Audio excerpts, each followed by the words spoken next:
ಸಾಕಾ?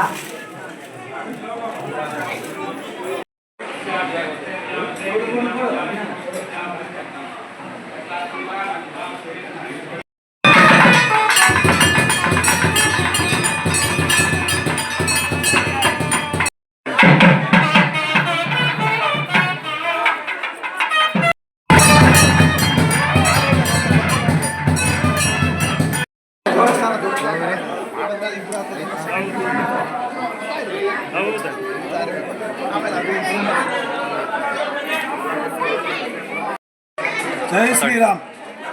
ಶ್ರೀ ಅರಕೇರಿ ಕೋದಂಡರಾಮಸ್ವಾಮಿ ದೇವಸ್ಥಾನದಲ್ಲಿ ಇವತ್ತು ಕಲ್ಯಾಣೋತ್ಸವ, ರಾಮತಾರಕ ಹೋಮ, ನವಗ್ರಹ ಹೋಮ ಬೆಳಗ್ಗೆಯಿಂದ ಕಾರ್ಯಕ್ರಮಗಳು ಹಮ್ಮಿಕೊಂಡಿದ್ವಿ.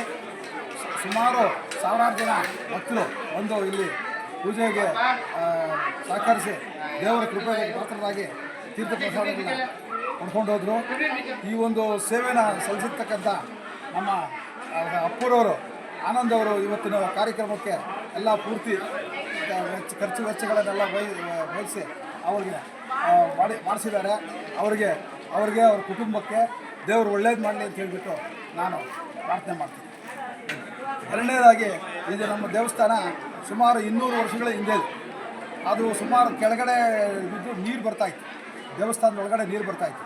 ಅದನ್ನು ನಾವು ಸ್ವಲ್ಪ ಸರಿಪಡಿಸ್ಬೇಕು ಅಂತ 18 ವರ್ಷದ ಮೊದಲು ನಾವು ಅದನ್ನು ಸರಿಪಡಿಸೋದಕ್ಕೆ ಪ್ರಯತ್ನ ಪಡ್ತೀವಿ. ಇನ್ನೂ ಸ್ವಲ್ಪ ಹಿಂದ್ಗಡೆ ಜಾಗ ತೊಗೊಂಡು ಇದು ಮಾಡೋಕ್ಕೆ ಕಾರಣಾಂತರಗಳಿಂದ ಸ್ವಲ್ಪ ದಿವಸ ಬ್ರೇಕ್ ಆಯಿತು. ಈಗ ಒಂದು ಗರ್ಭಗುಡಿ ಆಗಿ ಪೂಜೆ ಆಗ್ತಾಯಿದೆ.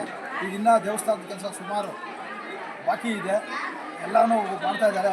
ಇಲ್ಲಿ ಊರಿನವರು ಮತ್ತು ಸುತ್ತಮುತ್ತ ಊರಿನವರು, ಗ್ರಾಮಸ್ಥರು ಎಲ್ಲ ಒಂದು ಪಕ್ಷಗಳಿಂದ ಕೂಡ ನಮಗೆ ಬೆಂಬಲ ಸಿಗ್ತಾ ಇದೆ. ಆ ಒಂದು ಇದರಿಂದ ಇನ್ನು ಮುಂದೆ ಇರೋ ಕೆಲಸಗಳು ಕೂಡ ನಾವು ಸಕ್ರಮವಾಗಿ ಮಾಡ್ತೀವಿ ಅನ್ನೋದಿದೆ.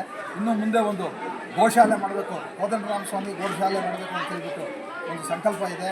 ಈ ದೇವಸ್ಥಾನ ಕೆಲಸ ಕೂಡ ಇನ್ನೂ ಸುಮಾರು 1 ಕೋಟಿ ರೂಪಾಯಿವರೆಗೂ ಆಗ್ತದೆ, ಅದನ್ನು ಕಂಪ್ಲೀಟ್ ಮಾಡಬೇಕು ಅನ್ನೋ ಸಂಕಲ್ಪ ಇದೆ. ಈ ಎಲ್ಲ ಸಂಕಲ್ಪಗಳಿಗೂ ಶ್ರೀರಾಮರು ಜೈ ಹನುಮಾನ್ ನಮ್ಮ ಜೊತೆಯಲ್ಲಿ ಇರ್ತಾನೆ. ಇಂಥ ಭಕ್ತರು ಆನಂದು, ನಮ್ಮ ಸೀನಪ್ಪ, ಪಾಳ್ಯ ಸೀನಪ್ಪ ಅಂತ ಇವರು ಕೂಡ ನಮಗೆ ಈ ದೇವಸ್ಥಾನದ ವಿಷಯದಲ್ಲಿ ತುಂಬ ಕೈ ಜೋಡಿಸಿದ್ದಾರೆ.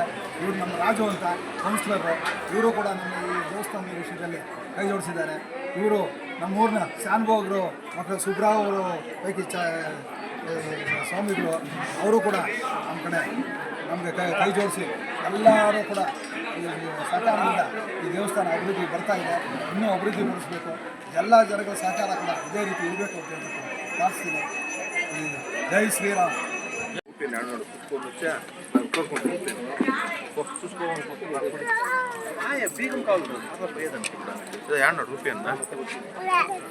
లేదనే ఇప్పుడు బీగ్ ముందు కదా రూపీ అంతావా లేదండి రూపీ అంత ఇంకొకరు ఈ బ్యాచ్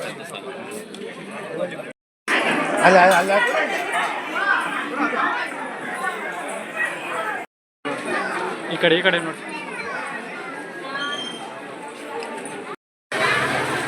ಸರ್, ಈ ಕಡೆ ನೋಡಿ.